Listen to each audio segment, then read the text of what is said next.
Boa noite, meus amigos. É bom estar mais uma vez aqui e a gente poder meditar um pouco mais na palavra de Deus. Eu quero comentar hoje o capítulo 3 do Evangelho que o Espírito Santo levou Marcos a escrever. Esse Evangelho, ele é precioso, muito importante a sua meditação. Todos os evangelhos são muito importantes e valiosos. Mas o Evangelho de Marcos, acredita-se que foi o primeiro evangelho a ser escrito e, portanto, é um dos registros que nós temos na Nova Aliança, que tem uma das primeiras mensagens ou o primeiro foco que o Espírito Santo conduziu ou soprou o escritor sagrado a registrar. E aqui eu posso mencionar para você algumas coisas que fazem grande diferença na vida do cristão, na vida do servo de Deus. E hoje nós vamos pensar um pouquinho que as oposições que o nosso Senhor e Salvador Jesus Cristo sofreu, elas independiam do bem que ele realizava ou fazia às pessoas que estavam à sua volta. Nós vamos aprender no exame do capítulo 3 do Evangelho escrito por Marcos que perseguições e sofrimentos, eles independem, às vezes, daquilo que você faz. No caso do nosso Senhor Jesus foi assim. O seu caso pode ser diferente, mas o certo é que nosso Senhor Jesus já havia dito no Evangelho escrito por João, capítulo 16, versículo 33, que no mundo teríamos aflições, mas deveríamos ter bom ânimo porque ele venceu. E é basicamente por aí onde as coisas vão se encaminhando nas nossas vidas. Então vamos lá. O primeiro relato que nós temos aqui no Evangelho escrito por Marcos, capítulo 3, é a história do homem da mão ressequida. Aquele dia era um dia de sábado e ali estava Jesus indo a uma sinagoga. A primeira coisa interessante aqui é que Jesus não estava indo a uma igreja, Jesus não estava indo a um templo, Jesus estava indo à sinagoga. A sinagoga é o local onde os judeus do passado e do presente continuam se reunindo para fins de adoração, para o exame da Torá, que é que são os primeiros 5 livros da Palavra de Deus que temos em mão na parte que conhecemos como a Antiga Aliança. Os judeus se reúnem ali para adorar, ali eles se reúnem para educar-se, ali eles se reúnem para tratar de vários assuntos, inclusive assuntos seculares, dos mais diversos tipos. E Jesus foi na sinagoga. Jesus foi para a sinagoga porque nos dias em que nosso Jesus apareceu, não havia igrejas, não havia templos cristãos, até porque ele era o Cristo e vinha para formar o cristianismo, dar origem ao cristianismo, dar origem à igreja. Alguns críticos até dizem assim: mostra aí uma igreja que havia no primeiro século. Mostra uma igreja que havia de cristãos no primeiro século. E a intenção do eterno nosso Deus, bendito seja o seu nome, não era naquele momento de abrir novos templos, era que cada sinagoga se transformasse num templo cristão, num templo que receberia o Cristo, que aceitaria Cristo como a graça de Deus que se havia manifestado, trazendo salvação para todos os homens. Mas não foi bem assim que a coisa aconteceu, ou que as pessoas da sua época olharam para o nosso Senhor. Eles olharam um pouco diferente para o nosso Senhor Jesus Cristo. E aí eu quero chamar a sua atenção nesse momento para o que nós vamos começar a meditar a partir de agora. Você olha no texto Jesus foi à sinagoga e muitos afluíam para junto daquele lugar onde ele estava, e ele lhes anunciava a palavra do Pai, a vontade de Deus, para os seus ouvintes. E a Bíblia diz que, dentre aqueles que foram ter com ele, ali, ele começou a observar e ver à sua volta, e ali estavam vários fariseus, ali estavam vários que gostariam de questionar a sua fé, que gostariam de estar questionando o que ele fazia, o que ele realizava. E o texto vai mostrar o seguinte para nós. Diz que ao entrar na sinagoga estavam observando, esses eram os escribas e os fariseus, para ver se Jesus curaria no dia de sábado, a fim de o acusarem. E disse Jesus ao homem da mão ressequida: vem para o meio. Então ele perguntou: é lícito nos sábados fazer o bem ou fazer o mal, salvar a vida ou tirá-la? Mas eles ficaram em silêncio, olhando ao redor, e indignado e condoído com a dureza do seu coração, disse ao homem: estende a mão. E ele estendeu a mão, e a mão foi restaurada. E retirando-se os fariseus, conspiravam logo com os herodianos contra ele, em como lhe tirariam a vida. Veja algumas coisas que aconteceram aqui. Jesus Cristo, num dia de sábado, adentra na sinagoga, e à sua volta estavam vários escribas e fariseus, vários mestres da lei. O que se esperava dos mestres da lei era que eles que esperavam o Messias, aquele que havia de restaurar a nação de Israel. O que se esperava desse povo é que, ao ver o Cristo, ao ver o nosso Senhor, eles receberiam o Messias ou Machia, eles receberiam o enviado de Deus para a sua salvação. Mas não foi bem assim que aconteceu. O texto sagrado diz para nós que os que estavam ali estavam vendo o Senhor Jesus para ver se ele curaria no dia de sábado, a fim de o acusarem. Ou seja, escribas e fariseus, os mestres da lei, que estavam à volta do nosso Senhor, eles que deveriam ter recebido Cristo, eles estavam ali não para receber a Cristo, não para abraçar o Cristo, não para receber o Messias que Deus havia enviado, mas eles estavam ali para ver se acusariam, para ver se encontrariam algum motivo de condenar o nosso Senhor. Veja como o maligno trabalhou no meio do povo de Israel. Veja como o maligno trabalhou no judaísmo como um todo. Vou tentar aqui ajeitar a câmera.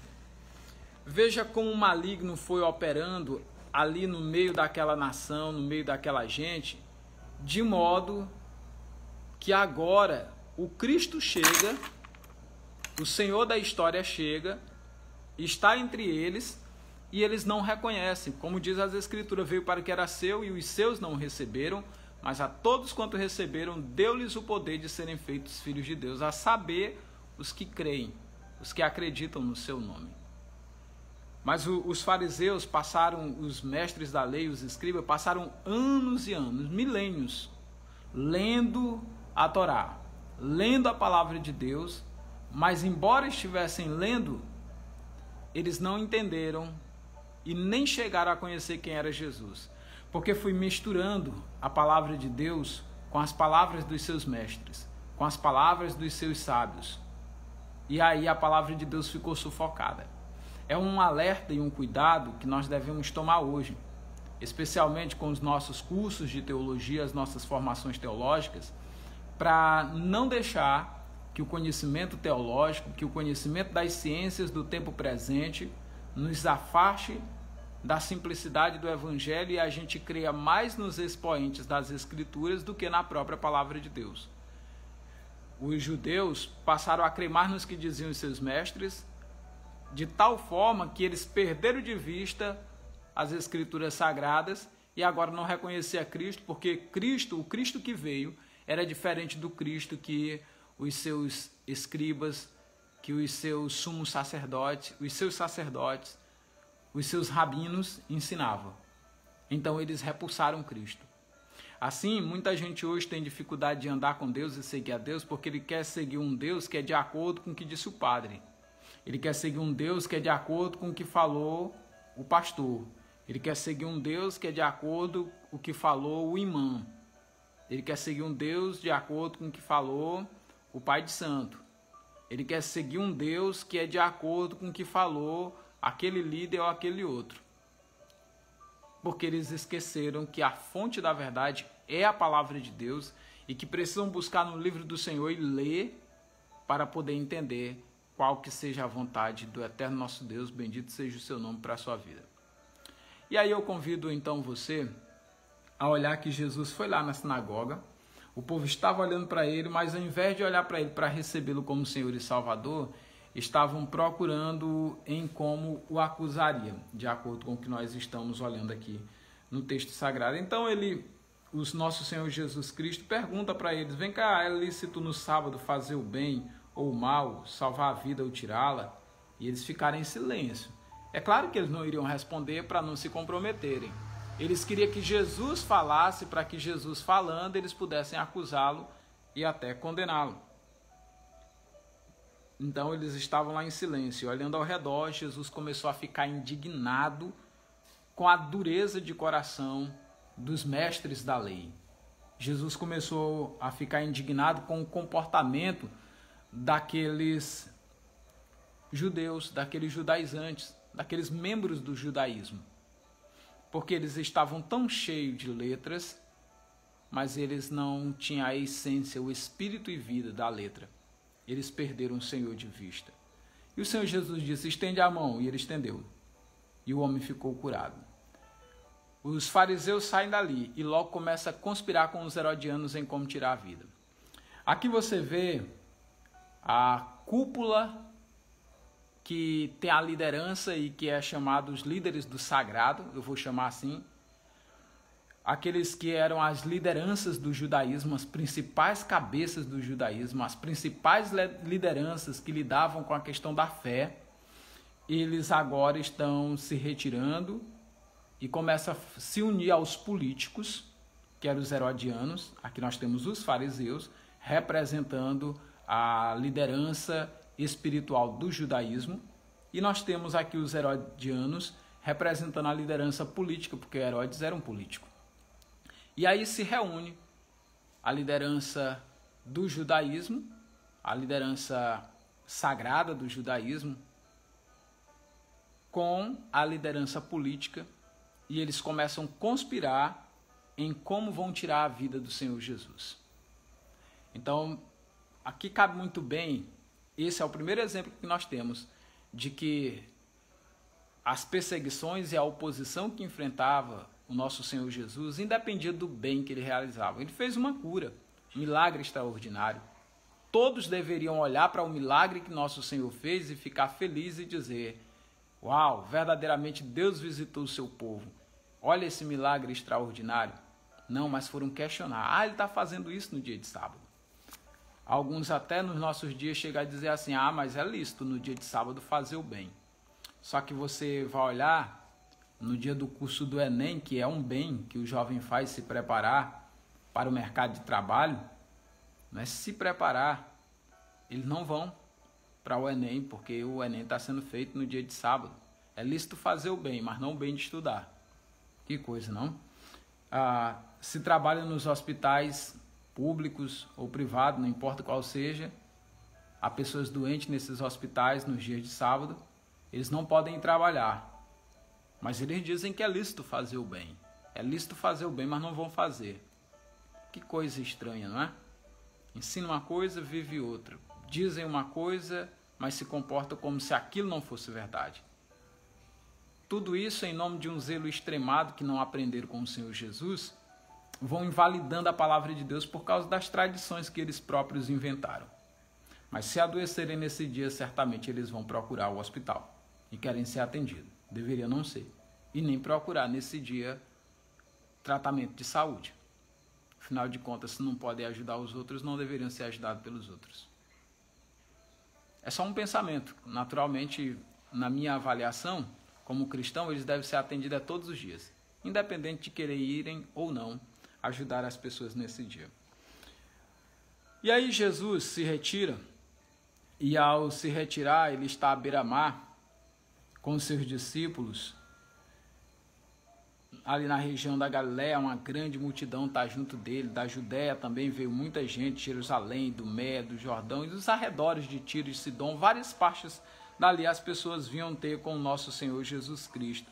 E a multidão, sabendo que Jesus Cristo fazia milagres, vieram ter com ele. E ao chegar ali, ele recomendou aos seus discípulos que colocassem o barco um pouco afastado da beira-mar, para que o povo não estivesse comprimindo ele, o povo não estivesse ali apertando muito o nosso Senhor, né? E aí, por conta disso, a gente lê aqui no texto sagrado que ele começou a pregar. Mas o texto diz que muitas pessoas que padeciam de enfermidades começavam a se arrojar para tocar nele. Mesmo ele distante na água, o pessoal estava se jogando para tocar no Senhor Jesus.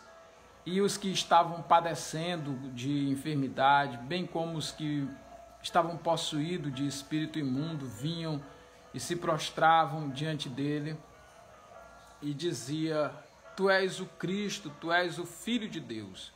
E Jesus estava advertindo para que não contasse isso a mais ninguém. Mas ali estava sendo revelada a sua identidade. Você percebe que Jesus está curando. Ele agora está sendo tentado pela classe que deveria lidar com o sagrado, que são as lideranças do judaísmo.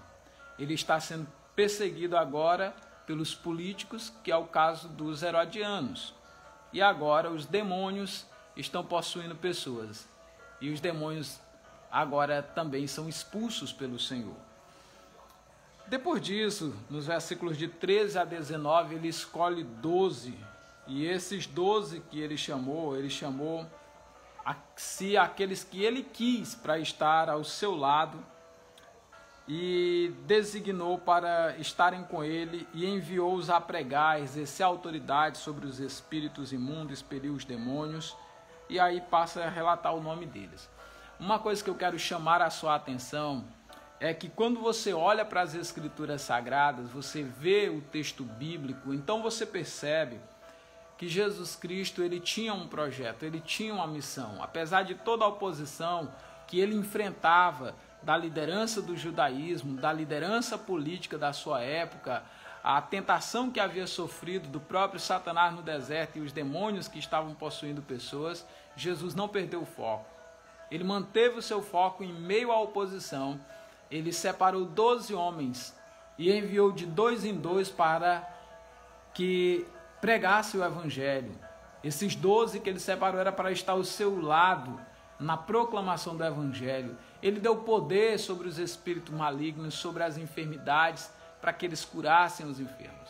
E isso faz parte da missão que nós recebemos do nosso Senhor Jesus Cristo.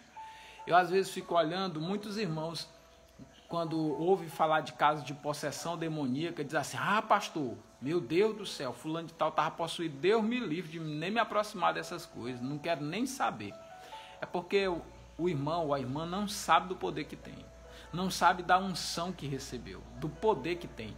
O Senhor Jesus, quando chamou os seus discípulos, ele os capacitou e deu para eles o poder de expelir os demônios, de orar pelos enfermos, para que as coisas acontecessem. Ele não precisava ser de uma denominação que fica gritando, que faz isso, aquilo, outro, que faz estardalhaço e diz que é dono do poder. Não precisava de nada disso. Tudo o que os discípulos precisavam é crer que o Senhor Jesus os havia capacitado.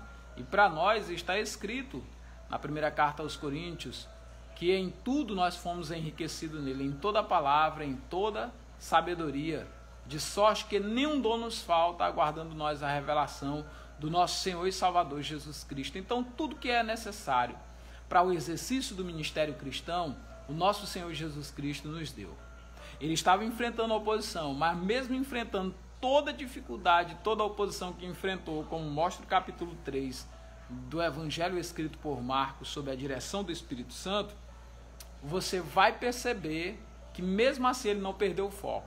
Ele equipou 12 homens, deu poder sobre os espíritos imundos, deu a palavra da pregação, a palavra da reconciliação e os mandou a pregar o Evangelho.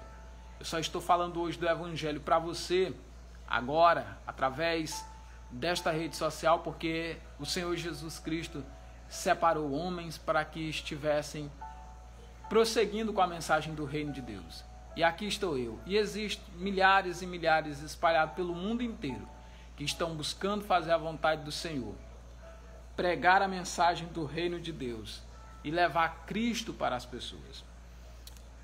Os versículos de 20 até o versículo 30, nós temos uma cena agora interessante.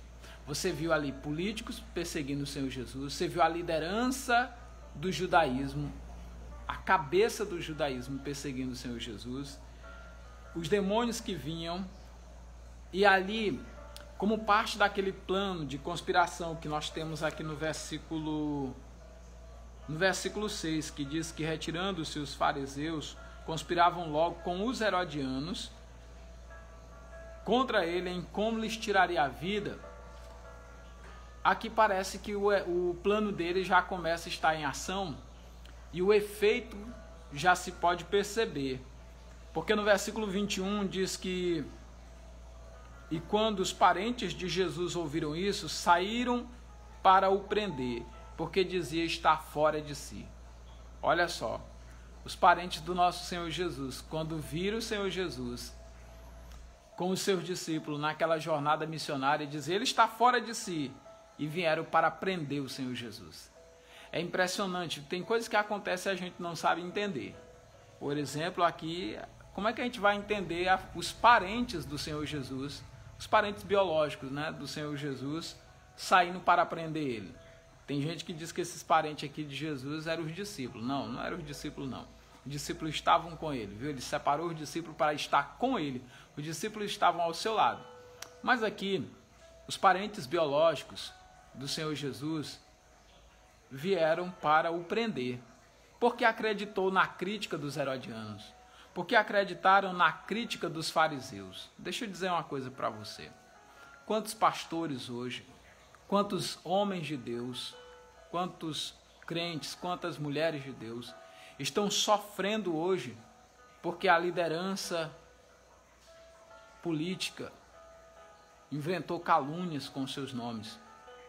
Quantos homens de Deus, quantos pregadores da palavra de Deus hoje estão sofrendo sérias intimidações na sociedade, porque outras autoridades de credos diferentes se reuniram com lideranças importantes da cidade e difamam o seu nome.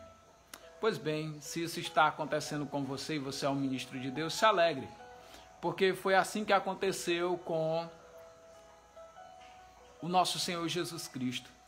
E é assim que vai acontecer conosco também. Por quê? Porque nós estamos seguindo o mesmo caminho do Mestre.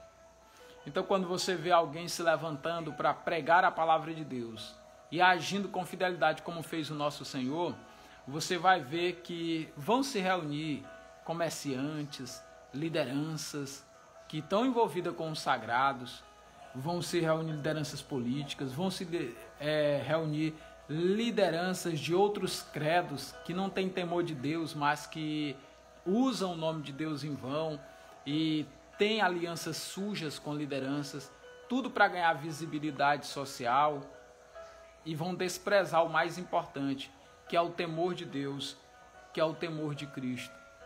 Os parentes do Senhor Jesus se deixaram levar pelas calúnias que a liderança de credo diferente do Senhor Jesus, que era a liderança do judaísmo, a liderança política, os parentes de Jesus se deixaram levar pelas críticas que eles criaram, não sabendo esses parentes do Senhor que eles estavam perseguindo. E a Bíblia diz que os escribas que haviam descido de Jerusalém diziam: ele está possuído de Beelzebu, e é pelo maioral dos demônios que ele expele os demônios. Então, convocando-os, Jesus disse, por meio de parábola: como pode Satanás expelir Satanás? Se um reino estiver dividido contra si, tal reino não subsistirá. E se uma casa estiver dividida contra si mesma, tal casa não poderá subsistir.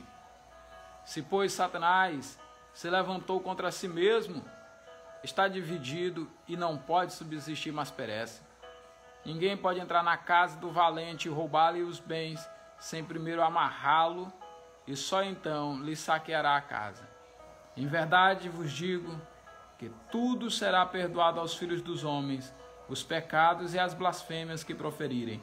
Mas aquele que blasfemar contra o Espírito Santo não tem perdão para sempre, visto que é réu do pecado eterno. Isso porque diziam, está possesso de um espírito imundo. Veja, a acusação de que Jesus estava possesso de um espírito imundo foi a blasfêmia contra o Espírito Santo, que esse texto mostra. Ou seja, foi espraguejar o Senhor. E essa blasfêmia, ela só pode ser cometida por pessoas que têm um profundo conhecimento do Senhor. Os escribas e fariseus, eles esperavam o Messias. Eles esperavam a restauração de Israel. Ele esperava a promessa de Deus se cumprir na sua terra, na sua gente, na sua nação. E por esperar isso, eles não poderiam de forma alguma blasfemar contra o Senhor da forma como estavam fazendo. Eles estavam conscientes de que o reino de Deus havia chegado, de que aquilo que os profetas tinham anunciado era verdade. E talvez você me diga, mas como, pastor, que eles tinham noção disso? Lembra que quando os magos vieram do Oriente, eles procuraram os principais dos escribas e dos fariseus e eles disseram com precisão quanto ao tempo e o local onde o Cristo deveria de nascer. E foram eles que deram a informação que o Cristo havia chegado e eles sabiam disso.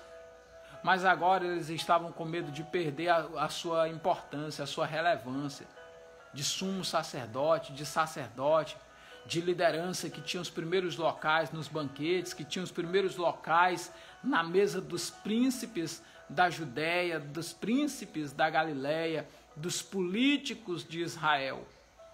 E para querer sentar nas primeiras cadeiras, para estar junto com os grandes daquela sociedade, eles preferiram agora não reconhecer o senhorio de Cristo, mas se levantar e batalhar contra Cristo, para que pudesse sentar nos palácios dos reis.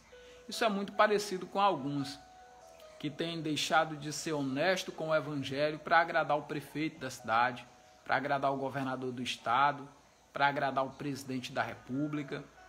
E essa é uma cena ridícula que tem acontecido com muita frequência. Você vê muitos crentes evangélicos chamando o presidente de crente agora, dizendo que ele se converteu, quando ele nunca se converteu. Um falso batismo no Rio Jordão. O batismo foi feito da forma correta, mas não foi acompanhado da convicção. Aquele era o tipo de batismo que João estava dizendo assim, raça de víbora, quem vos induziu a fugir da condenação vindoura. Era a mesma palavra que era para ter sido dado para o deputado na época, hoje o presidente da República, quando ele pediu para ser batizado no Jordão. Se aquele que o batizou fosse um pastor legítimo, ele teria dito, olha, você entende a mensagem do Evangelho? Você sabe o que significa se batizar? Você sabe que ao descer nas águas você está se identificando como um discípulo de Jesus? E que a partir de hoje você vai ter que ter uma conduta e uma forma de vida diferente? Não é só se jogar dentro da água, não é só mergulhar. A coisa é mais profunda. E ali pregar o Evangelho para ele, até ele ter a noção de se converter. Mas não, fizeram um batismo de qualquer forma, jogaram o homem na água e depois saíram dizendo, agora nós temos um presidente cristão. Não é. Tanto é que quando foi para a Índia, adorou falsos deuses. Mas as pessoas, especialmente alguns líderes hoje, que dizem que são ministros de Deus, quando ele chega diante do prefeito, quando ele chega diante do governador, quando chega diante dos juízes, promotores, defensores públicos, desembargadores, essas autoridades todas aí, eles mudam o discurso. Eles mudam o discurso porque querem ser agradáveis aos homens e deixam de ser boca de Deus, e deixam de ser profeta de Deus, e deixam de ser mensageiros de Deus. Tudo isso para não sofrer por causa do Evangelho. Mas Jesus enfrentou aquela perseguição. Os parentes de Jesus se deixaram levar pelas calúnias que os principais daquela sociedade estavam dando sobre o meu mestre. Mas o Senhor Jesus Cristo deixou muito claro para ele que o reino de Deus havia chegado e era pelo dedo de Deus que ele expulsava os demônios. E que aquela blasfêmia não seria perdoada àqueles homens, porque aqueles homens sabiam quem era o Cristo. Aqueles homens sabiam o tempo correto da chegada do Messias. E eles estavam lutando contra Deus propositalmente, porque não queria perder os seus primeiros lugares. Fosse nas sinagogas, fosse nos palácios dos príncipes dessa terra. E alguns estão enveredando por esse caminho, e eu quero dizer para você o seguinte: se você é um desses que busca a aprovação dos homens e despreza a palavra de Deus, você precisa se converter, mudar de rota e vir para a simplicidade do Evangelho. Por fim, os versículos de 31 a 35 dizem o seguinte, que nisto chegaram sua mãe e seus irmãos, e tendo ficado do lado de fora, mandaram chamá-lo. Nessa confusão todinha, quando chegaram para o prender, chegou sua mãe e seus irmãos. Estavam lá. Quem era a sua mãe? Todos sabem, Maria. Quem eram seus irmãos? Os outros filhos que Maria teve com José. Ah, não, aqui eram os discípulos, pastor. Não, não tem nada disso aqui. Porque os discípulos estavam com o Senhor Jesus. Lá no meio da multidão, os discípulos estavam com o Senhor. E agora chega sua mãe e seus irmãos. Veja como a coisa é interessante. E muita gente que estava sentada ao redor dele lhes disseram: olha, tua mãe e teus irmãos e irmãs, e veja, irmãs, estão lá fora à tua procura. Então ele lhe respondeu dizendo: quem é minha mãe e quem são meus irmãos? E correndo olhar pelos que estavam assentados ao redor, disse: eis a minha mãe e meus irmãos. Porquanto qualquer que fizer a vontade do meu Pai, esse é meu irmão, irmã e mãe. O povo conhecia os outros filhos que Maria teve com José. Tanto é que alguns diziam: ele não é o irmão do Judas, do Tiago? Não estão entre nós suas irmãs? Isso quem dizia era o povão, que não recebia ele como Senhor e Salvador. O povão sabia identificar e ver os seus parentes ali. A Bíblia fala dos parentes de Jesus.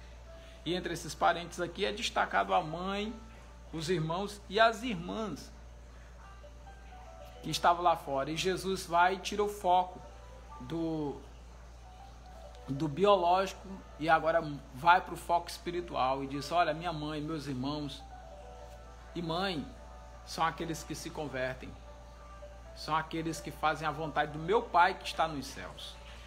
É lindo você olhar para o texto sagrado e você ter esse aprendizado. O que você olha é que, de fato, todas as perseguições e oposições que nosso Senhor enfrentou, Ele enfrentou todas elas, não por causa do bem que fazia, mas por causa da maldade que estava instalado dentro do coração daqueles seres humanos que estavam à sua volta. E eu convido você hoje a não deixar ser tomado pelo mal que está à sua volta.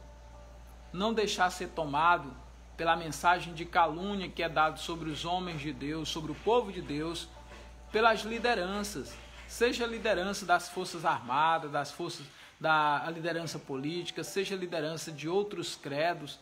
Não se deixe levar por isso.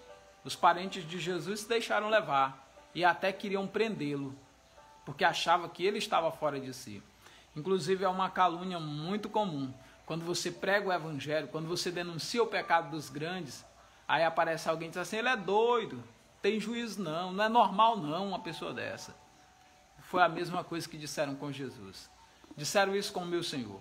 Se chamaram o meu Senhor de Beelzebu, quanto mais a mim, e quanto mais os domésticos da fé, diz as Escrituras.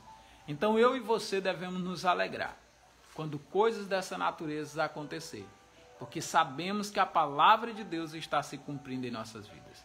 Que o Eterno nos dê a graça, e eu quero agradecer a todos vocês que estiveram me acompanhando no decorrer dessa transmissão. Qualquer coisinha, deixa a sua pergunta aí, deixa a sua curiosidade, deixa a sua contribuição aí, a alguma ideia que você teve, que veio à sua mente enquanto eu estava ministrando a palavra de Deus. Compartilha com a gente aí e nós vamos estar crescendo juntos para a glória de Deus. A minha oração é para que essa mensagem de Deus fique com você, na sua mente e no seu coração, em nome do Senhor Jesus. Forte abraço, meu amado pastor Anderson Duarte, a todos vocês que nos acompanharam no decorrer dessa transmissão, muito obrigado. Até mais vezes.